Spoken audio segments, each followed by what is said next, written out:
I've never been told I couldn't be heard, so whatever. I want to thank you all very much. I echo General Mundts' comments about sort of staying to the end because there's so many different facets of what this forum did. But let me first just say, on behalf of General Gabriel and Mr. Marriott and our whole AMCOM team, thank you, General Mundt, and to the National Quad A chapter for providing us this forum year in and year out. I mean, the Luther G. Jones Forum being down here in Corpus is really the center of gravity for us. But I think what it really talks to is the investment that Quad A, our professional association, places in Army aviation sustainment. If you've been to the National Quad A in the springtime, it's usually in Nashville, sometimes it's elsewhere, that one is really just the comprehensive Army aviation. And it's very hard when you're sustainment to compete with the newest, sexiest toy that sits out on that floor. But what I will tell you here is this is wicked complex. And when we talk what it takes to move the ball down the field for sustainment, it takes opportunities like this forum to do it. So I am grateful, CCAD is grateful to the National Quad A chapter for the investment that you put into this forum every year. So thank you very much. I'd also like to personally thank our Quad A chapter president down here, Bob Straighten. This takes a lot of planning to incorporate with Bill Harris and General Mundt and his team to pull this off every year. And there's a lot of stuff that goes on behind the scenes that many of us in the room may not understand or appreciate. So I thank him very much for doing that. So as we look at Luther Jones here, we have to step back over this last day and a half and think about the panels, think about the topics that we discussed, and really walk away with what are the themes. And the themes are not necessarily what's on your brochure and what was on the agenda. It's what we do with it. And my offering to you would be that this Luther Jones Forum is about the network. It's about the aviation sustainment network, where it currently is and where we think it needs to go. It's about looking at new opportunities for how we dialogue. It's not necessarily all the things we dialogue about. It's about how we're going to communicate with each other into the future, private, public, academia, our communities, and that's what the example is here in this forum. We were very blessed to have a very diverse community come here. You saw yesterday, of particular interest to me, the independent school districts of Corpus Christi were here. That's a paradigm shift for us. It is difficult to find new ways to communicate, but if we in the government, if we on the public side do not adapt and adjust to our message to the audience, we'll go back to our baseball analogy. We're gonna swing and miss most of the time. Batting average would be in the low 200s, right? So I offer that because the themes I've seen here is how do we change our network? How do we change how we communicate and collaborate with each other? And I would ask, not accepting the status quo. It's very comfortable to fall back into doing things the way we have always done them because we're here, right? And we're like, well, we made it from last year to here, we're still standing. We got something right, I'm not disagreeing. But status quo doesn't allow us to learn how to be comfortable being uncomfortable. And once we figure that piece out, we're going to find that we've actually shifted that paradigm that's so hard to move. So I think there are three other pieces here, and I apologize because I've got my scribble notes that I think I have to do this on now. But we talked a lot about leveraging new technologies. New technologies can cause us to be very enamored of what we're trying to pursue, but it can also inject a lot of risk if we don't lay the reality check over it. I am very energized about advanced manufacturing. You'll notice I don't say additive manufacturing. I say advanced manufacturing because there's different tenets to that. But it's all about understanding where we are and where those technologies should be leveraged, but also realizing that technology does not beat the enemy. It's the holistic understanding of where the technologies appropriately incorporated will give us overmatch. And we all know that we live in a world of trade-offs, and we have to be able to make those right trade-offs. But there are hundreds of people sitting in the room right now that have different solutions to that problem set. And until we collaborate, we may keep swinging and not quite connecting the way we know we can. So I would offer that. I think it's also a second theme I would ask us to remember from this forum is understanding how we in AMCOM and in Army Materiel Command are measuring readiness. So the days of it being an OR rate, the days of it being a metric that's on a -12, a 13.1, those days are gone. We do have to look at how our data analytics will allow us to use heuristics to be prognostically prepared for that. And we've been trying to push some different metrics within Corpus Christi Army Depot that allow us to understand productive yield and the like. But I would offer to all of you in here that we have to understand what we mean by readiness. Mr. Marriott's pushing us, General Gabram is pushing us to understand things like strategic depth. And you're absolutely right, just-in-time logistics is not going to get us there. So maybe if we sit and think a little bit more about what we mean by that readiness, you could offer to us better solutions. Because we can get myopic like everyone else, and if we're not seeing what is valued in the private sector, I would encourage you to push back on our status quo. And then the final piece that I thought was an important message was, how do we increase and change what our future force is going to look like? Colonel Clark left us with something to ponder here, that we really do have to look at the future pilot, the future sustainer. And I translate that back to me of, what does my future civil and contracting workforce need to look like? And where do they come from?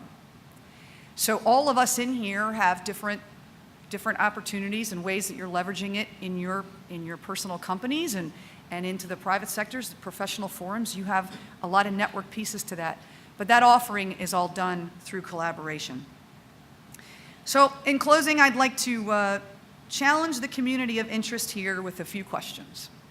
They're obviously rhetorical, but I think our next opportunity to really get together in this type of forum is going to be at Cribbins next month. So maybe just let me lay these questions on you, because they're constantly on my mind, and I'm looking for help against these wicked problems. So the first one is, how can I, sitting in here today, collaborate differently to ensure Army Aviation has the right future capability? Not just to fight and win tonight, but to ensure that we can secure our nation's future tomorrow. And I don't mean talking digitally. I'm not talking about sitting in here in a forum. How do we have to change what that network looks like? Because maybe we don't have all the right stakeholders. And I would just offer that as one question. How does achieving strategic depth, well, what does that mean? What does achieving strategic depth mean, and how can I contribute? That's the fight and win tonight.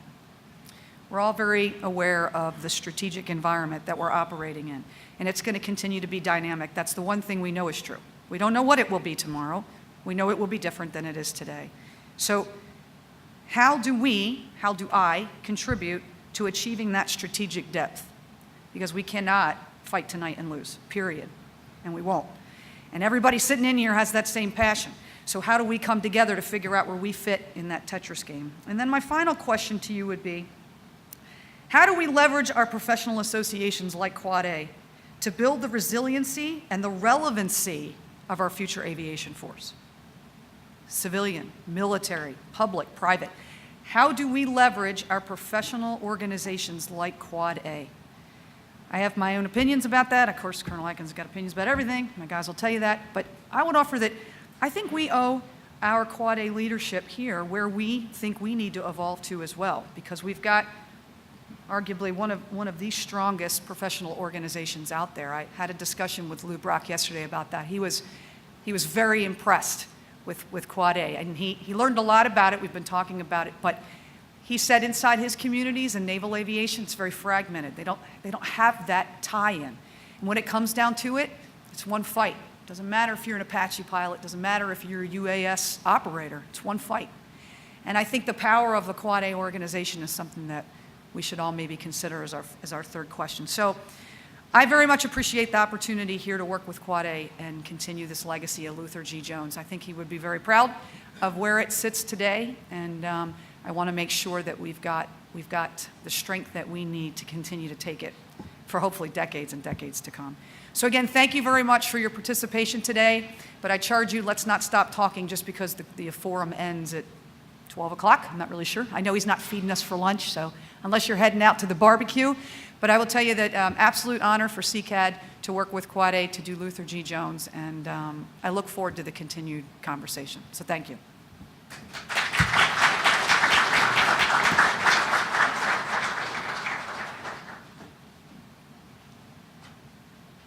I'll tell you, if you've not been impressed, you're missing something, because I've watched a lot of people come and go, and this is the real deal.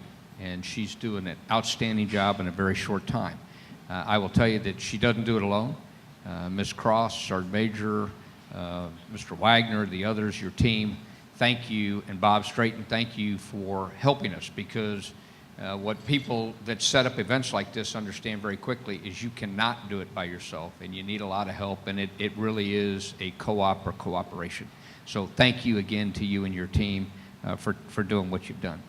Okay, so I'm getting ready to close, which is always hard, but I'm getting ready to close the formal portion of the Quad A 14th Annual Luther G. Jones Summit on Sustainment. But I hope that the panels, the sessions, the individual speakers, the interaction with industry was worth your while. One of the things that we failed to do as well as we could is capture what worked for you and what didn't. If it's good stuff, please go see the lovely ladies out at front and let them know. If you've had a problem here, that it didn't go your way or something didn't work, come see me. That's what I do, okay? But we really, really try to make this relevant, and normally what happens, we send out the surveys afterwards, and if you're like me, you get 1,000 of those from 1,000 different people, and if you take the time to open it, you're very quick in the response and the rest. So if you've got something that's on your mind before you leave that worked or didn't work, please let us know so that we can capture that and improve for next year. I will remind you that we will be conducting the Cribbins Symposium in Huntsville on the 13th to the 14th. This year it's going to be in front of the ASC piece, and then the ASC Aircraft Survivability Equipment Symposium follows right at the end of that, and that's on the 15th and 16th. All of that in Huntsville, Alabama, and we hope to see you there. Now, the other place I want to see everybody is in Nashville, and we are going back to Nashville. We do have some great entertainment. I know who it is. No, I won't tell you who it is, because we are going to shortly put on the Quad A website clues to who it might be, and we will let you sort through the clues for a week or so to try to figure out if you can figure out who it is. The other thing I will tell you is, I said chapters are our lifeblood. Membership is the lifeblood of the chapters. We are going to conduct very shortly in the month of December. If you bring a new member to Quad A, you get to put your name in the fishbowl for a drawing of a $250 gift card from Amazon or whatever. So we're trying different ways with the social media. But the last thing that I am most excited about is we have approved now that we're starting the first go-around of helping to fund A&P license for our young enlisted soldiers. What the Army will do and what the service will do is they will pay for you to take the online course. And then they will pay for you to take the test, but you've got to go to a testing facility.